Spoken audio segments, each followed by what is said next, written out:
할렐루야. 오늘 제목 한번 읽어봅니다. 시작.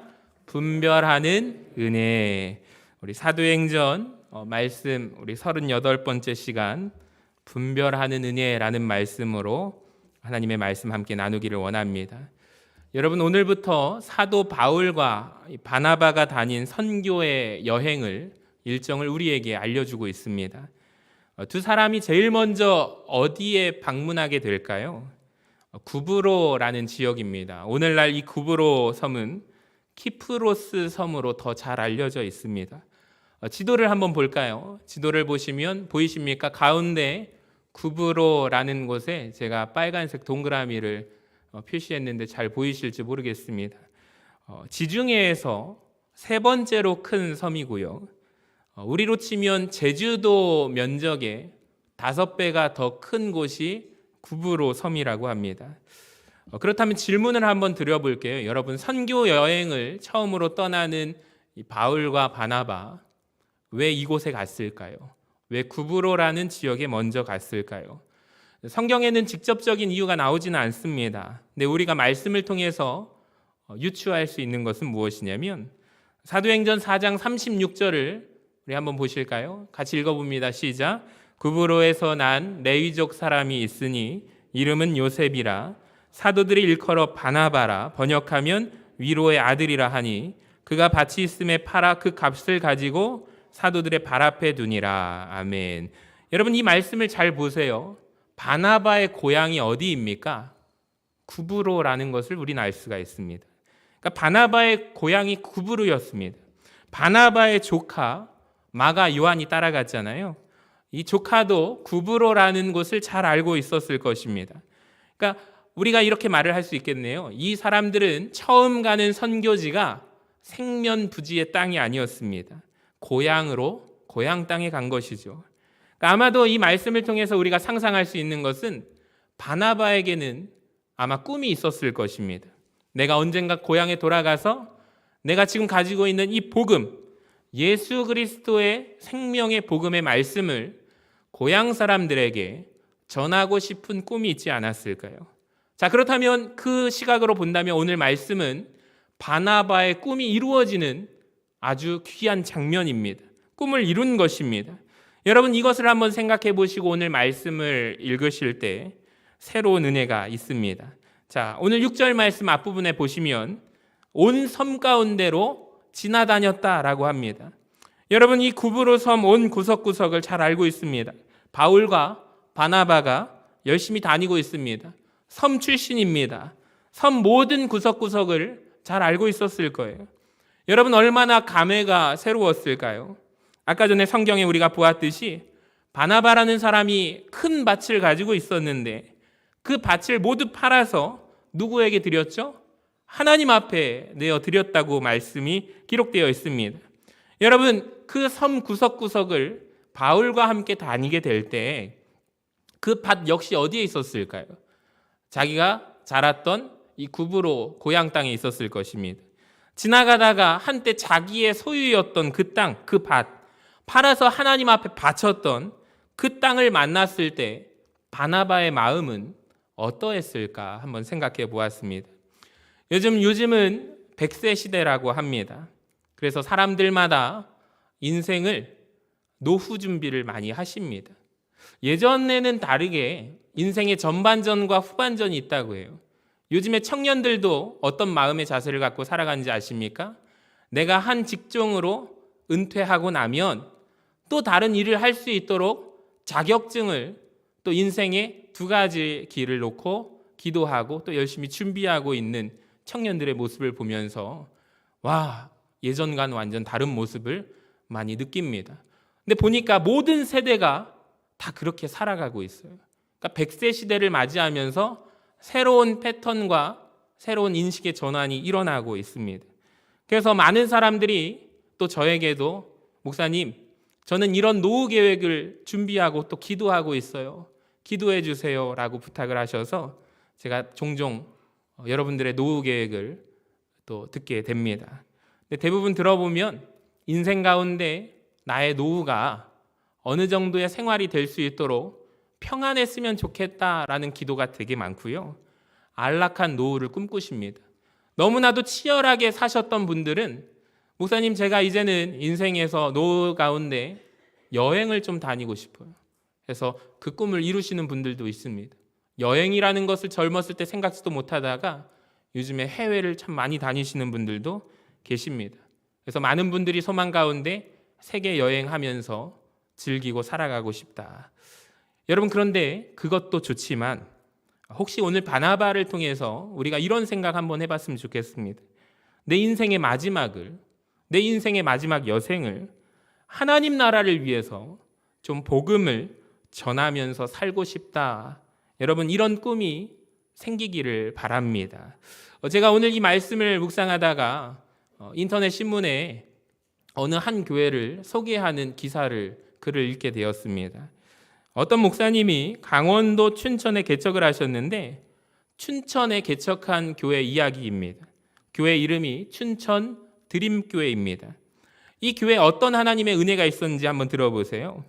어느 주일날이 되었습니다. 그날은 교회가 개척을 해서 5주년을 맞는 어느 날이었습니다. 나이가 지긋하신 중년 한 분이 교회에 오셔서 예배에 참석을 하셨대요. 근데 이분이 어떤 분인가? 인생에서 비행기를 몰던 분이에요. 기장이세요. 대한항공에서 몸담아서 기장 생활을 평생 하시다가 은퇴를 하셨는데 고향으로 오셨답니다. 고향이 어디냐면 춘천이래요. 이분이 마음속에 평생 소원이 무엇이냐면 내가 은퇴하면 내 고향 땅 춘천에다가 교회를 하나 개척하고 싶다, 이런 소망이 늘 있었대요. 그래서 그것을 가지고 늘 기도를 하셨대요. 왜냐하면 내가 어린 가난한 시절에 꿈과 희망을 또 경험하고 또 선생님을 만나서 또 기장이 되기까지, 비행기를 몰 수 있는 사람이 될 때까지 그런 꿈을 키운 곳이 어디였냐면 교회였다라고 합니다. 교회를 통해서 그 사랑을 받았고 또 은퇴하고 나면 그 교회를 하나 개척하면 그 교회를 통해서 많은 예수 믿는 사람들이 세워지기를, 나와 같은 환경에 어려움에 있는 사람들에게 꿈을 심어주는 하나님의 교회를 세우고 싶다라는 소망이 있었습니다. 그래서 은퇴를 하시고 난 후에 춘천의 여기저기 작은 개척교회들을 찾아다녔대요. 근데 이 교회에 왔는데 예배드리는 첫날 하나님이 마음에 감동을 주신 거예요.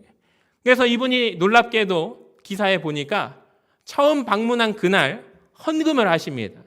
얼마를 하시냐면 11억 2천만 원을 목사님을 전혀 모르는데 처음 나온 교회에 헌금을 하십니다. 그래서 교회가 세워졌습니다. 한번 교회 사진을 보여주시면 바로 이 교회입니다. 춘천 드림교회입니다. 참 멋지죠? 지금도 열심히 신앙생활 하십니다. 이분의 성함이요 기록이 되어 있는데 전창영 성도님입니다. 저는 오늘 말씀을 준비하는 가운데 이 시대의 바나바가 아닐까 한번 생각을 해봤어요. 내 고향 땅에 교회를 세우고 싶은 꿈, 내 고향 땅에 복음이 전해지는 꿈, 내 고향 땅에 그리스도인들이 세워지는 꿈, 그 꿈이 있어서 은퇴받은 그 퇴직금을 소망하던 대로 다 드린 것이 아닐까. 사랑하는 성도 여러분, 오늘 우리가 나눌 말씀과 제가 지금 소개해드린 한 이야기가 저와 여러분의 인생의 도전이 되기를 간절히 소망합니다. 그래서 우리도 바나바처럼 교회를 향한 선한 꿈이 생기기를 간절히 축원합니다. 자, 또 하나, 먼저 구부로를 간 이유는 무엇일까요? 성경에서 유추할 수가 있어요. 사도행전 11장 20절에 보시면 그 중에 구브로와 구레네 몇 사람이 안디옥에 이르러 헬라인에게도 말하여 주 예수를 전파하니 주의 손이 그들과 함께 하심에 수많은 사람들이 믿고 주께 돌아오더라. 여기 말씀을 보여주셔요. 여러분, 이렇게 생겨난 교회가 어디 교회냐면 따라합시다. 안디옥 교회. 이 안디옥 교회가 어떻게 안디옥에까지 복음이 전해졌는가? 여기에 해답이 있습니다. 구브로와 구레네의 몇 사람이, 섬지방의 어느 사람들이 안디옥까지 찾아와서 복음을 전해주게 되었을 때 안디옥 교회가 시작되게 되었고 세워지게 되었습니다. 그러니까 안디옥 교회의 역사의 연역의 첫 시작은 어떤 사람들이에요? 섬지방 구브로 사람들에 의해서 세워졌다라고 말할 수도 있겠네요. 여러분, 그렇다면 안디옥 교회 성도들 입장은 항상 어떤 마음을 갖고 있었을까요? 은혜의 빚진 마음을 갖고 살았을 거예요. 우리 교회가 있기까지 저 구브로 섬 지역에 있는 이름 모를 어느 한 전도자들에 의해서 우리 교회가 세워졌지. 늘 마음에 감동과 마음에 감사한 마음, 빛이 있었을 것입니다. 이름도 기억되지 않는 무명의 전도자들이 구브로에서 안디옥이라는 지역에까지 와서 우리에게 복음을 전해주어서 우리 교회가 생겨났구나. 그래서 마음에 빛을 지고 있다가 이제 안디옥 교회가 상황이 선교할 수 있는 상황이 됩니다. 선교사를 파송하게 됩니다. 그 은혜가 너무나도 감사해서 여러분 어디로 제일 먼저 가는 거예요? 구브로 섬에 가는 거예요. 여러분 이렇게 놓고 보니 오늘 말씀은 굉장히 감동과 은혜가 넘칩니다. 그리고 우리가 소망하게 됩니다. 저는 이 말씀을 보면서 우리 전주 서신교회도 우리 교회를 통해서 누군가가 복음을 듣게 되고 하나님을 만나게 되는 역사가 임하기를 축원합니다. 그것에 감사하여 어떤 한 사람이 우리 교인들이 또 우리 교회를 통하여 말씀을 들은 어느 한 성도가 복음에 빚진 마음으로 살아가다가 또 내가 가진 복음을 누군가에게 전해주는 아름다운 이야기가 우리 교회 안에 있기를 간절히 소망합니다. 자, 섬 곳곳을 다니다가 바보라는 지역에 갔어요. 총독을 만납니다. 그 흥미롭게도 총독의 이름이 바울입니다. 여러분 사도 바울이 누구를 만나냐면 바울을 만나요. 여러분 이런 경험 있으십니까? 이름이 같은 사람, 이름이 같아요. 나하고 이름 같은 사람을 만나면 여러분 그런 경험 하셨나요? 저도 이인철이라는 이름을 갖고 살지만 저하고 똑같은 이름을 만난 사람은 아무도 없었습니다. 근데 인생에서 3명의 인철이를 만났습니다. 석인철을 만나고 변인철을 만나고 김인철을 만났어요. 근데 제가 이름이 좀 특이하니까 그런 경험이 없는데 갑자기 주변에서 인철아라고 부르니까 2명이 대답을 하는 거예요. 참 기분이 묘하더라고요. 여러분 이 사람도 이름은 같은데 바울이라는 이름을 가졌는데 비슷한 점이 많아요. 사도 바울은 지식인으로 우리가 알고 있습니다. 공부를 많이 한 사람입니다. 서기오 바울도 그랬습니다. 7절 말씀을 보여주시면 서기오 바울은 지혜 있는 사람이라 영어 성경에 보니까 인텔리전트입니다. 학문을 많이 공부한 사람이다. 그러니까 사도 바울도 서기오 바울도 이름도 같고 공부도 두 사람이 많이 한 사람이에요. 근데 이 두 사람, 바울이라는 이름을 가진 두 사람 사이에 공통점만 있는 줄 알았더니 큰 차이점이 하나 있는데 인생에서 누구를 만났는가 여기에서 크게 달라집니다. 자, 사도 바울은 누구를 만났습니까? 예수님을 만나게 되죠. 길이요 진리요 생명 되시는 예수님을 만나게 되어 그가 빛 가운데로 인생에서 걸어가게 됩니다. 근데 이 서기오 바울은 예수님과 유사한 이름을 가졌는데 바 예수를 만났습니다. 여러분 이것도 참 신기합니다. 바 지저스입니다. 성경에 바라는 이름이 나오면 제가 언젠가 설명을 드렸죠. 누구의 아들이라는 표현입니다. 그래서 바디메오 한번 표로 보여주시면 디메오의 아들이 바디메오입니다. 바나바 위로의 아들이죠. 바 지저스 바 예수 구원자의 아들이라는 바 예수라는 뜻은 엄청난 이름을 갖고 있는 거예요. 여러분 흥미로운 대조입니다. 그러니까 사도 바울과 서기오 바울을 보니까 만난 사람이 달라요. 한 사람은 예수님을 만나서 인생에서 빛 가운데로 걸어가고 한 사람은 바 예수를 만나서 인생의 어둠 가운데 걸어갑니다. 여러분 보니까 인생에도 두 종류의 인생이 있어요. 그 다음 표로 한번 보여주시면 인생에 두 종류의 인생이 있어요. 여러분 빛 가운데 걸어가는 인생이 있고 가짜 바 예수를 만나서 어둠 가운데 걸어가는 인생이 있다라는 것을 기억하시기를 바랍니다. 여러분 그렇다면 바 예수가 하는 일은 무엇일까요? 오늘 8절을 한번 보시면 이 마술사 엘루마는 그들을 대적하여 총독으로 믿지 못하게 힘쓰는 자라. 이 사람의 역할이 바 예수입니다. 이 일이 바 예수가 하는 일입니다. 믿지 못하게 힘쓰다. 이 성경 원문에 보니까 디아스프레퍼라는 단어인데 이 뜻이 무엇이냐면 왜곡하여 전달하다, 왜곡하다라는 뜻입니다. 여러분 이렇게 놓고 보니 매우 의미심장합니다. 누가 바 예수일까요? 하나님의 말씀을 왜곡해서 전하는 자가 바 예수라는 것을 우리가 기억하기를 바랍니다. 여러분 왜곡된 하나님의 말씀을 들으면요 진리의 하나님의 말씀을 듣지 못하게 됩니다. 전도할 때 복음 전하기 누가 제일 어렵습니까? 질문을 하니까 목사님 믿지 않는 사람들 불신자들에게 복음 전하기가 굉장히 어려운 것 같아요. 아니에요. 불신자보다 더 어려운 분들이 있어요. 이단에 빠진 분들입니다. 이단에 한번 경험하고 빠졌던 분들에게 복음 전하기가 어렵습니다. 왜냐하면 그분들은 말씀을 한번 왜곡된 말씀을 들어버린 것입니다.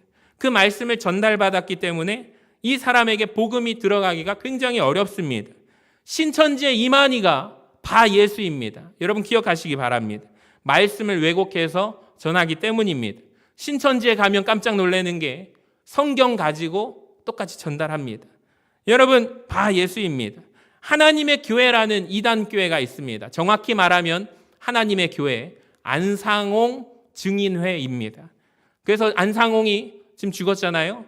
다시 살아날 것 부활을 믿고 기다리는 자들이 교회가 하나님의 교회인데 이제는 하나님의 어머니다. 그 안에 장기일자를 세워놓고 하나님으로 섬기고 있습니다. 근데 놀랍게도 하나님의 교회도 성경 말씀을 가지고 왜곡해서 전하고 있습니다. 여러분 우리가 바 예수를 경계해야 할 줄로 믿습니다. 8절에 보니까 믿지 못하게 힘쓰다. 영어 성경에 보니까 이것이 믿음으로부터 주의를 돌리다라는 뜻입니다. 누가 바 예수입니까? 자꾸만 내 관심을 갖지 못하도록 하나님께로 말씀으로 향하려고 하는데 내 관심을 자꾸만 주위로 다른 곳으로 돌리고 하는 자가 바 예수입니다. 나는 말씀을 좀 듣고 싶은데 예배를 좀 드리고자 하는데 자꾸만 이 세상 현실에 관심을 가지라 라고 말하는 자들이 바 예수입니다. 여러분 하나님의 사람들은 어떤 사람들이냐면 여러분들이 관심을 하나님의 말씀에 집중할 수 있도록 예배 집중할 수 있도록 진리의 말씀에 집중할 수 있도록 노력하는 자들이 하나님의 사람들입니다. 근데 바 예수들은 반대입니다. 기회만 있으면 우리가 갖고 싶은 하나님에 대한 관심을 세상으로 돌리고 말씀으로부터 현실로 돌리고 관심을 자꾸만 돌립니다. 이 시대에 바 예수가 굉장히 많습니다. 여러분 혹시 주변에 바 예수가 있다면 경계하셔야 합니다. 왜 경계해야 하냐면 오늘 성경에 보니까 이 배후에 누가 있냐면 사탄이 있대요. 오늘 성령 충만한 사도 바울이 바 예수의 실상을 폭로합니다. 9절을 한번 보세요. 바울이라고 하는 사울이 성령이 충만하여 그를 주목하여 이르되 모든 거짓과 악행이 가득한 자요 마귀의 자식이요 모든 의의 원수요 주의 바른 길을 굽게 하는 자라라고 선포를 했습니다. 여러분 이게 그의 정체입니다. 사탄이 배후에 있다라는 거예요. 자, 고린도후서 4장 4절 말씀을 보시면 이 세상의 신이 믿지 아니하는 사람들의 마음을 혼미하게 한답니다. 그래서 그리스도의 영광의 복음의 광채가 비치지 못하게 한다라고 말씀합니다. 사랑하는 여러분, 내 옆에 바 예수가 있는지 점검하시기를 바랍니다. 바 예수는 누구입니까? 두 가지죠. 첫 번째로 말씀을 왜곡하는 자가 바 예수입니다. 두 번째로 나로부터 하여금 하나님의 말씀에서 멀어져서 주의를 다른 데로 돌리게 하는 자가 바 예수입니다. 여러분 우리가 분별할 줄 아는 은혜가 있기를 주님의 이름으로 간절히 축원합니다. 또 하나 말씀드리고 싶은 것은 성령 충만한 결과가 여러분 무엇이었을까요? 사도 바울이 성령 충만한 결과가 무엇입니까? 바 예수의 정체를 정확히 알고 폭로한 것입니다. 분별해낸 것입니다. 그래서 오늘 말씀의 제목이 분별하는 은혜입니다. 여러분 분별할 줄 아는 은혜가 있기를 원합니다. 베드로를 기억하십니까? 성령 충만한 베드로가 어떤 일을 하냐면요. 성령이 충만했을 때 아나니아와 삽비라 부부가 거짓말을 합니다. 하나님 앞에 헌금하겠다고 하나님 앞에서 거짓말을 하는 그들의 마음속을 베드로가 분별해냅니다. 구별해냅니다. 그러니까 여러분 성령 충만하다라는 증거는 무엇이냐면 분별력이 있다라는 것, 볼 줄 안다라는 것이죠. 여러분 우리가 성령 충만하기를 사모하기를 원합니다. 그러니까 목사나 전도사만 성령 충만이 필요한 것이 아니라 우리 모두에게 성령 충만이 필요한 이유는 무엇입니까? 우리가 성령 충만하지 못하면 못 알아본다라는 거예요. 내가 성령 충만하면 하나님께서 우리로 하여금 분별력을 허락하여 주셔서 볼 줄 아는 은혜가 있다라는 것입니다. 특별히 이 세상을 살아가는데 이 시대를 살아가는데 성령 충만하시기를 간절히 소망합니다. 특별히 배우자를 찾는 분들, 특별히 처녀 총각들은 성령 충만해야 합니다. 그 어느 시대보다도 더 성령 충만해야 합니다. 결혼 정년기에 있는 이들이 결혼하기 전에 기도하지 않고 성령 충만하지 않는다면 대부분 어떤 선택을 하냐면 외모를 보고 겉모습을 보고 그 사람의 재력을 보고 결혼을 해요. 그리고 나서 다 뭐라고 말하냐면 속았다라고 말합니다. 여러분, 그런데 정확하게 알아야 돼요. 내가 속은 게 아닙니다. 내가 그 사람에게 속은 게 아니라 내 눈이 성령 충만하지 못해서 내가 알아보지 못한 것입니다. 성령 충만할 때 믿음의 배우자를 하나님이 분별할 줄 아는 은혜를 허락하여 주시는 거죠. 여러분, 이 시대는 온라인 시대입니다. 즉 보는 시대입니다. 유튜브에 온갖 영상들이 다 돌아다닙니다. 특별히 가정의 날을, 우리가 가정의 달을 맞이하는 이제 내일이면 5월인데 특별히 더욱더 힘써 기도해야 할 줄로 믿습니다.